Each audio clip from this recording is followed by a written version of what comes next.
Here's some irony to start your weekend. Anthony Albanese is claiming credit for Donald Trump's Gaza peace plan. This is too silly. Our Prime Minister has done nothing but undermine Israel, in my opinion, since October 7th, 2023. Said that, quote, "There is no doubt that recognition of Palestine played a role in building momentum towards peace."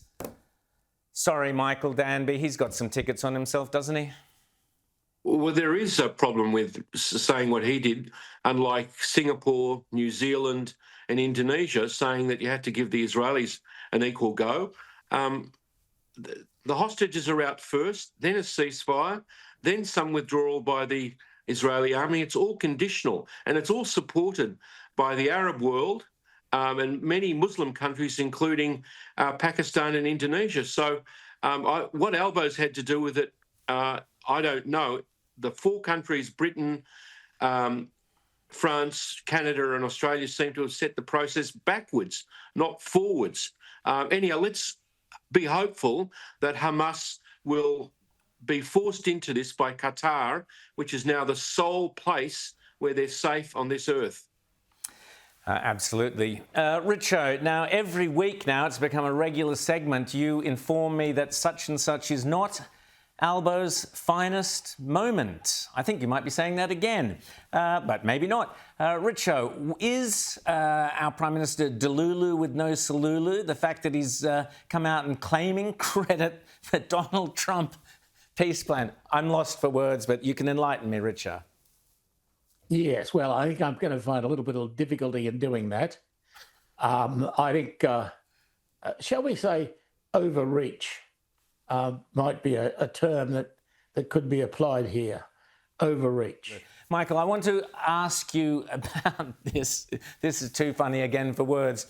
Climate hysteria has reached the ungodly levels, if you will, where Pope Leo XIV has decided to, at a Raising Hope for Climate Justice event, the Pope is out there blessing a gigantic chunk of ice.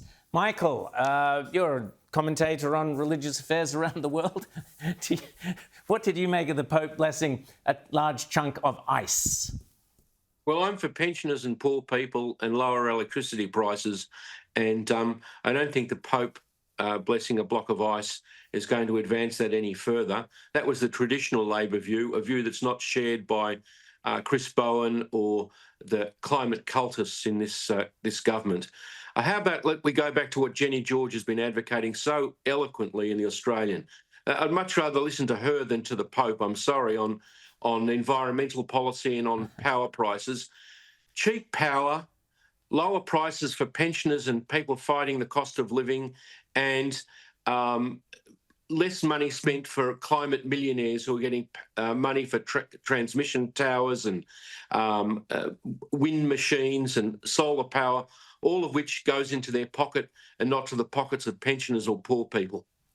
Now, Richo, I thought maybe the Pope might be onto something. We could fly the Pope down to the Antarctic or the Arctic even, and he could bless all the ice and solve global warming. We wouldn't have to have windmills or solar panels or renewables or any of this other rubbish. As Michael said, we could just get back to being energy rich. But do you think maybe the Pope is straying into areas that are perhaps outside his lane, Richo? Well, I don't know if there's anything outside the lane of the Pope, is there? The Pope's got, I think, a pretty broad go at things. You can't say that you can't start to limit the Pope.